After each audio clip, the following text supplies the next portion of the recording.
Hey guys, so today I'm doing something quite different that I have done before on my channel, which is quite exciting, and I kind of want to turn it into like a little series thing. I have recently been struggling for ideas, like I've got plenty coming up for the end of this month, but at the moment I just don't have anything planned. And my dad said to me about maybe reviewing a series that I've recently watched. Now yesterday I actually finished watching Making a Murderer, which has actually taken me a long time to finish because it's a very heavy kind of series, and although it's only 10 episodes, each episode is like an hour. But yeah, I thought, being a media student myself, I say that line a lot, I thought, do you know what, this could be like a fun little review kind of series that I do on my channel, and then you guys can kind of get my opinions and see if you want to watch it or not. So yeah, I thought it would be fun to do. So the title is called Making a Murderer, as I said earlier. Now, I think this came out during the end of 2015, and I started watching it, I want to say early March, end of February. I started watching it after Prison Break. I've seen a lot of YouTubers kind of like tweet about it and stuff like that, and also another class in my year was starting to watch it, and it was quite a big talk in my media department. So straight away I was really keen to watch it, and the fact that it's like a life kind of thing I was like really interested about, because I really like watching documentaries. I find them really interesting because they're real life. Also, because I just finished watching Prison Break, I felt like watching another murder kind of prison thing, so why not? So I watched it on Netflix, and it's still on there now, but it's a 10 episode series, so there's one season, and each episode is around about an hour, maybe just over or maybe just under, but that's kind of like the gist of it. And to summarise the storyline, it's filmed over 10 years, and it's based around this guy called Stephen Avery, who has been held captive in a murder that he apparently committed, and what the people have done is documented the whole kind of experience, the whole family side, and then also documented court.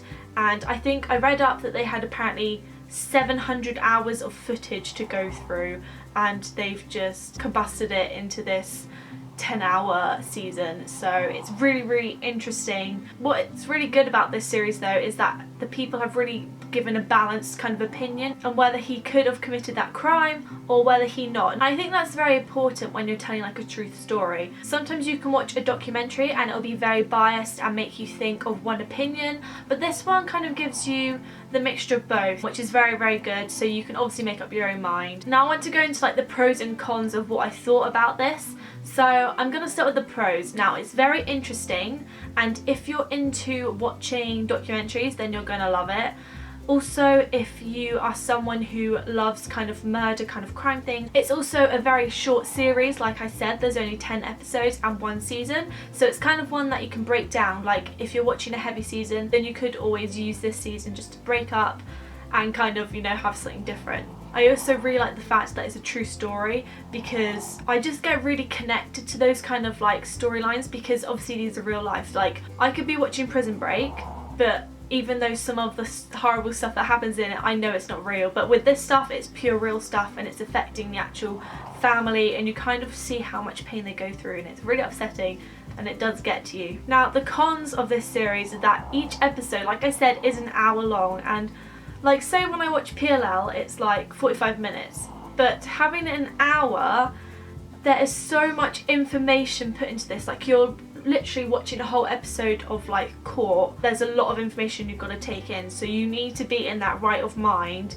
to watch it and understand what's going on, otherwise you're going to be zoning out, and then you'll come back and you'll be like, what just happened? And yeah, so it's an hour long with a lot of information in each episode, so I'd say you need to make sure that you're properly focused on what you're watching. Also, the reason why this 10 episode series took me like a month to watch was because of the fact that each episode is an hour, and a lot of the time I would be snacking. When I watch series and stuff, I'll like eat food and stuff like that, but when I watch like the news or like crime stuff, and this being a true story, I just couldn't eat. So a lot of the time I may be having a snack or like a cup of tea, and I wouldn't watch it because otherwise it makes me feel sick. So that also was a reason why it took me so long to finish the series. But apart from those minor cons, this series is amazing, and I definitely recommend you guys to check out if you haven't. But yeah, it has been out for a few months, so you guys might have seen it. Anyway, to finish off with my overall opinion, I think that this is an amazing series, definitely one to check out. If you are someone who likes true story events or just crime kind of things in general, then you'll definitely enjoy it too. They go into a lot of detail, and the fact that it's based over 10 years kind of gives you a massive kind of idea of how much this has affected like the whole family's lives. And they even record all the way up to 2015, so you can see how they were doing a couple months ago, which is really, really interesting. I know for a fact that Stephen Avery is still in prison, but I feel like with now's technology, they're definitely going to find more evidence and stuff. So I'm sure he'll be having like another trial soon or something like that. But the last thing I want to say is that I personally don't think he's guilty. I just can't imagine him doing that, do you know what I mean? Like, if you've been put in prison the first time round for the wrong reason, like you didn't do it, why would you risk actually doing a crime just to be put back in again? Like, it makes no sense.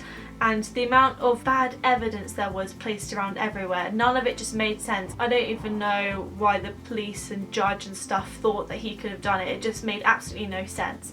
And it's kind of good with today's technology. I'm sure they're going to find out a lot more stuff and get like the actual answer. So yeah, if you guys have seen the series or you're planning to, let me know what you think in the comments if you like, and what you think about it. Like, do you think he committed it? I personally don't think, as I said. But yeah, I hope you guys enjoyed this style of video. If you did, then please give it a thumbs up, and I will continue to do these with some more of the series. The next series I'm planning to watch is How to Get Away with Murder. Yes, another murder thing, but this is an actual scripted storyline, so it's not real, but I've heard good things about that, so I might review that next time. Anyway, thanks for watching, and I'll see you guys next week for another video.